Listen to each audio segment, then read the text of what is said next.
Want to come over to my place? Those were the words that started it all between the girl and me. She really looked like she was just sleeping.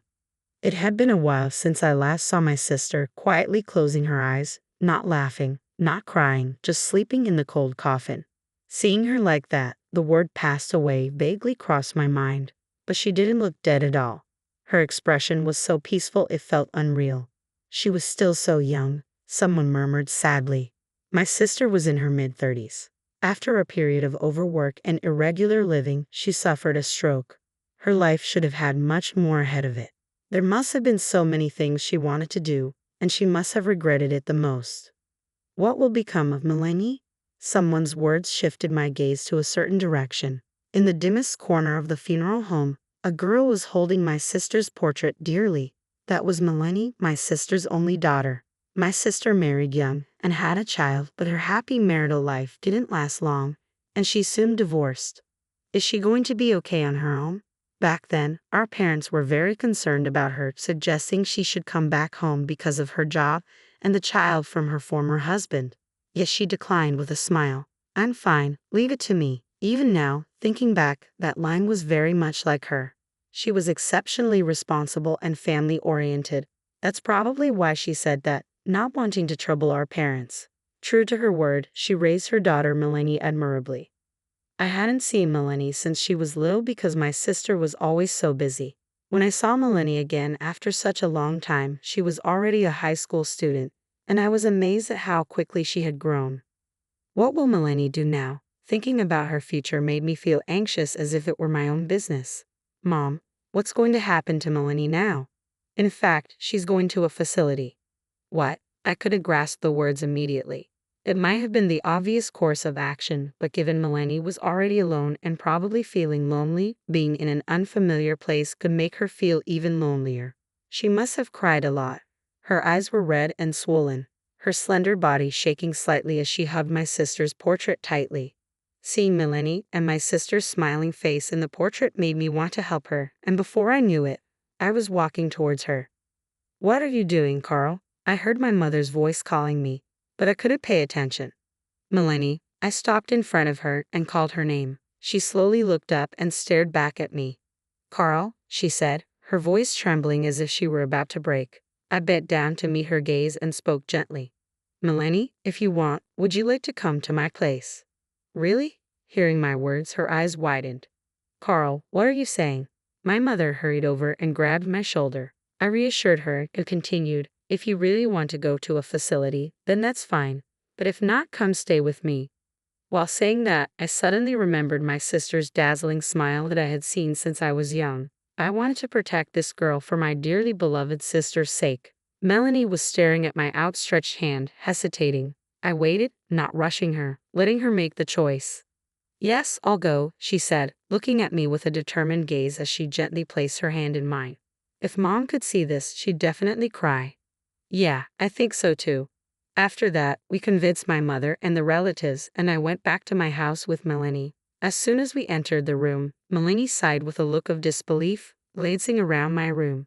It's fair to say it wasn't in the cleanest state. I should have made time to tidy up before bringing her here. I've always been bad at organizing, something my sister used to give me a hard time about, and it brought back those memories. Really, you don't care about it. Never changed since the old days. A voice that sounded like my sister's echoed in my head, and I could even see her disapproving look, which made me smile.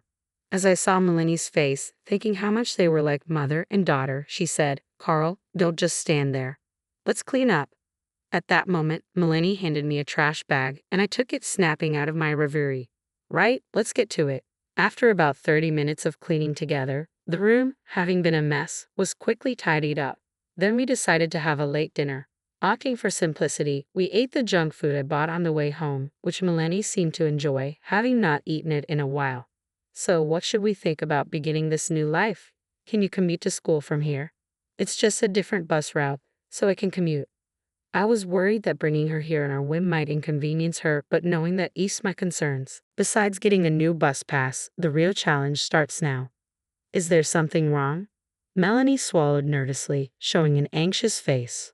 It's about cooking. Cooking. She didn't seem to understand at first, so I made sure to clarify. I'm not good at cooking. I said it with a serious face, releasing a heavy atmosphere. She looked at me, blinking in surprise. I wondered if she thought it was odd for someone who's lived alone to say that. Up until now, I've been getting by with fast food or ready-made meals from the supermarket. But with Melanie living with me, it's a different story. It's not great for someone her age to have an unbalanced diet. As I looked down, unable to bear the silence, she suddenly burst out laughing. I hesitantly looked up, and she was shaking with laughter. This is a big deal for me, you know. Eating boxed meals every day isn't really good, right? I know that's true. Her continued laughter made me feel embarrassed, yet seeing her smile like that was somewhat reassuring. Mom was right. What do you mean? Mom used to say a lot. Carl is kind and decent looking, but when it comes to cooking, he's really hopeless. With that, she smiled. I was surprised my sister had talked about me like that. I'll do the cooking. If I don't do anything after being brought here, Mom would scold me. Melanie's smile was bright, but simultaneously her voice sounded pained and sorrowful, which just made my heart ache. I tried not to cry, just like she did, and put on a smile as I said, "Thank you. That would really help." "Leave it to me," she flashed a bright smile. That smile was so much like my sister's that I almost let the tears spill, but quickly looked away so Melanie wouldn't notice. "Carl, what's wrong all of a sudden?" "No, it's nothing, just got something in my eyes." If I started crying now, I'd only make her worry unnecessarily. Plus, she's been putting on a brave face with a smile since the funeral, not shedding any tears. I needed to be strong too, I thought. After that, the days went surprisingly smoothly. "Good morning, Carl." Turns out Melanie is a morning person. By the time I got up, she had already made breakfast and sandwiches for lunch, which really surprised me at first. Moreover, her every dish was delicious. She had learned from her mother since she was a kid. "You're not a morning person, just like Mom." "I always used to get up early," I bragged, trying to seem like a good uncle in front of my niece. Actually, not always, but I wanted to impress her a bit. Melanie was not only good at cooking but seemed to be skilled in all household chores, teaching me various things on days off. "Sort the laundry by colors to prevent color transfer," she instructed. Trying not to laugh at her slightly proud posture, I responded, "Yes, Teacher Melanie." Though I was a bit anxious at first about how things would turn out, she was very capable, and all in all, we had fun. More importantly, I found myself feeling reassured by her gradually increasing smiles. Ever since the day I brought Melanie here, I've been reminded of my sister's words over and over. For me, my girl is like, one night, past 1:00 a.m., as I was about to go to bed, I noticed light coming from Melanie's room. What's she doing up at this time? Curious, I peeked into her room and saw her focus on her desk. She was oblivious to my presence. Right, she's a high school senior in the midst of choosing and preparing for college. According to what my mother told me, her grades are among the top in her class. Despite that, she always helps out around the house. Maybe I've been making her worry unnecessarily. That's when an idea struck me. Okay, this is it. It's Melanie who's working hard, and it will be her who faces the outcome, not me. There's not much I can do for her, but that's exactly why there are things I can do. Ouch! Hot water splashed onto my fingertip, the sound echoing in the quiet kitchen. Phew, did Melanie hear that? For a moment, I tensed and expected a reaction, but there was silence. I breathed a sigh of relief. All right, this is good. Later, I visited her room again. After knocking softly a few times, I slowly opened the door. Melanie, startled by the sound, turned around with a jerk. "What's up?"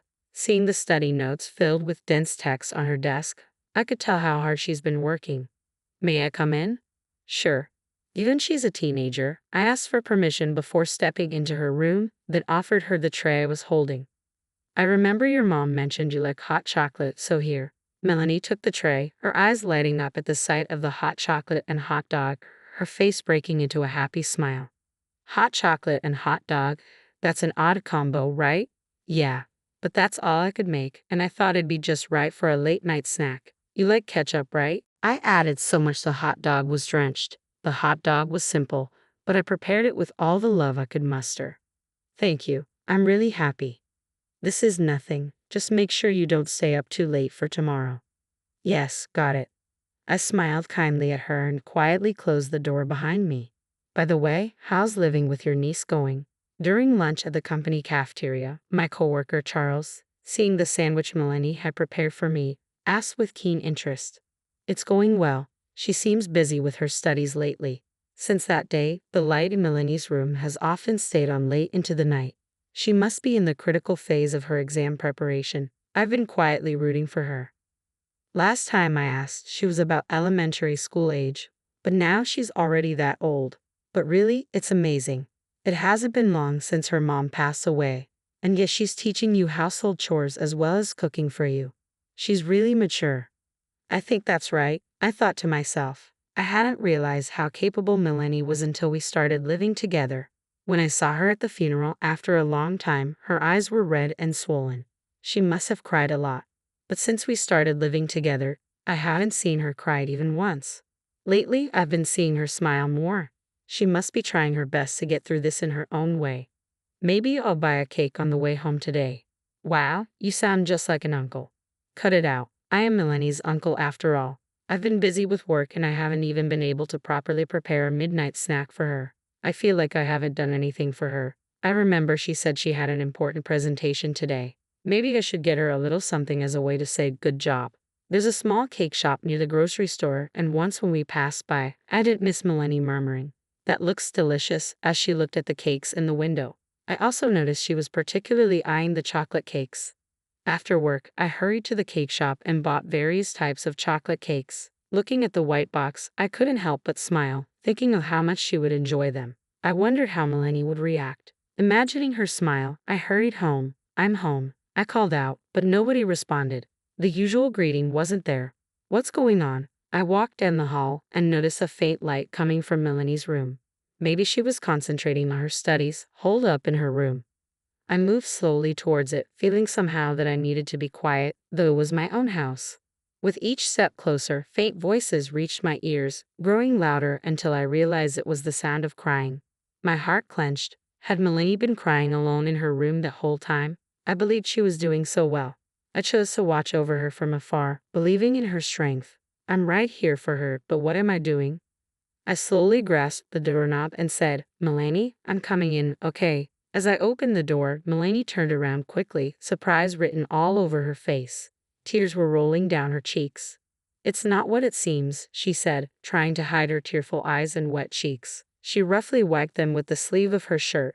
My heart ached at the sight, and I gently approached and hugged her. "It's okay to cry." At my words, her face froze for a moment, then contorted as she began to cry. "You've done really well." Her small body leaned into me, and the next moment she burst into loud sobs, tears streaming down her face. I should have done this for her long ago. Melanie was bearing it all alone, and I took her strength for granted. I felt really sorry. I gently stroked her small head. After crying for a while, she seemed to calm down and started to speak. "I've been trying hard with my studies, but after Mom passed away, my grades dropped and I felt so frustrated. I want to do well for Mom, but it's been hard. I don't know what to do. I wanted to give something back to her." Hearing her earnest feelings, my eyes welled up. I remembered something my sister used to say. "Mom always said that you are her treasure." Really? For me, my girl is a treasure. The look on my sister's face when she thought about Melanie was full of love. It was clear how deeply she adored her daughter. You don't have to push yourself too hard. Just by living happily every day, Mom would be happy. And as for studies, there's always a chance to make up for it. You've done your best, and that's enough to repay her. So don't be too hard on yourself. And if you ever find things tough, please talk to me. To me, you are as precious as a treasure. With tears still streaming down her face, Melanie smiled a relieved smile at my words. "Thank you, Carl. Maybe I've been forcing myself to put on a brave face, trying not to be a burden." "Not at all. You're a great girl, and you've really been a big help. Oh, that's right. I bought some chocolate cake on my way home. Let's eat it together." "Yes, I'll eat it." Seeing Melanie's happy face as she ate the cake made me smile too. Our life together is just beginning, but I want to protect her going forward for my sister in heaven as well. That was the renewed promise I made to myself.